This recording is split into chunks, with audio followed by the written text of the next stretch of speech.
So as we continue to look at the rise of the left in Latin America, there are questions about whether the region is really committed to democracy. For example, back in 2009, Honduras ousted its democratically elected president in a coup. Venezuela, Nicaragua, Bolivia have all changed their constitutions to allow presidents to be reelected numerous times.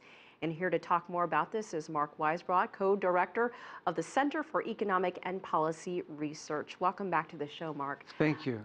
Let's first start out with El Salvador. I want to get your thoughts on what is taking place there and the election on Sunday. Well, this is the governing party is running, and this was a group that comes out of a long struggle, actually a struggle for democracy.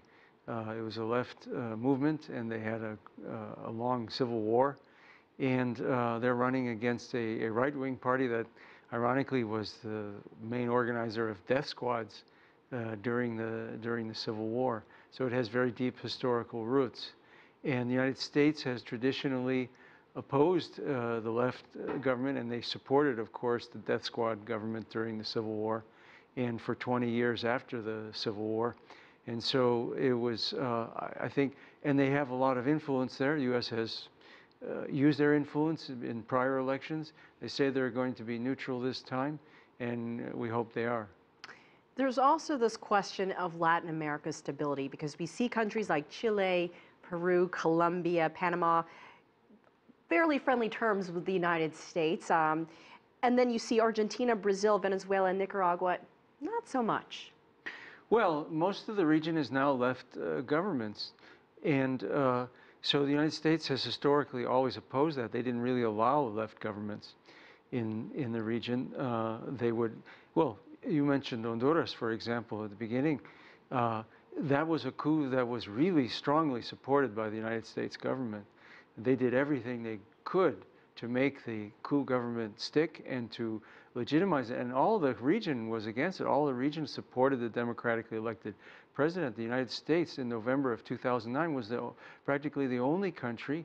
They couldn't even get the countries that you mentioned to support them in recognizing those elections as legitimate, because they had overthrown the legitimately elected government. So again, you see the United States against not only the left governments, but against the democratic process in many instances.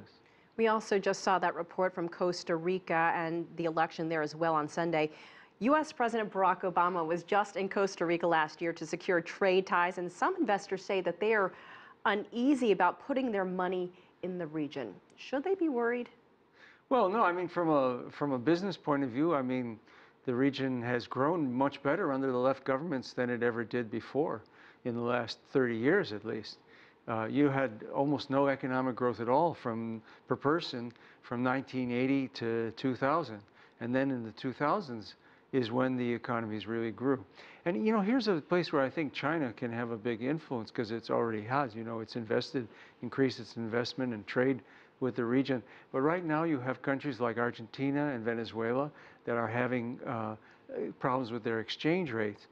And you know, the United States, through the IMF, has set up a flexible credit line for Mexico and Colombia, the only two countries they've approved it for, that the IMF has approved it for, because and those are their allies. I think that China, with $3.8 trillion of reserves, they could very easily do something similar for Argentina and Venezuela, and help them get out of this instability, which, as you know, has increased in the last week or so. You see a lot of instability in emerging markets because of the Fed's decision to slow down their quantitative easing.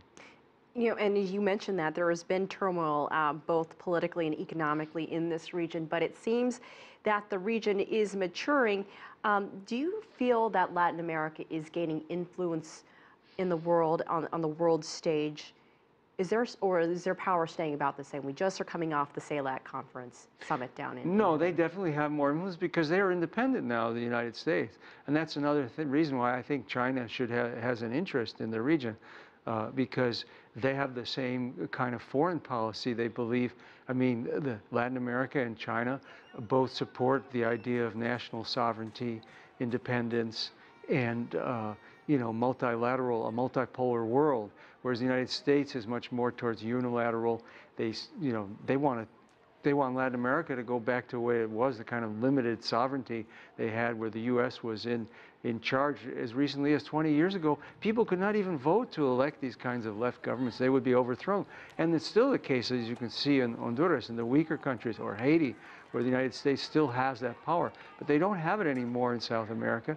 And so South America has been definitely a much bigger player. All right, Mark Weisbrot, we appreciate your time and your perspective. As always, thank you so much for joining us. Thank you.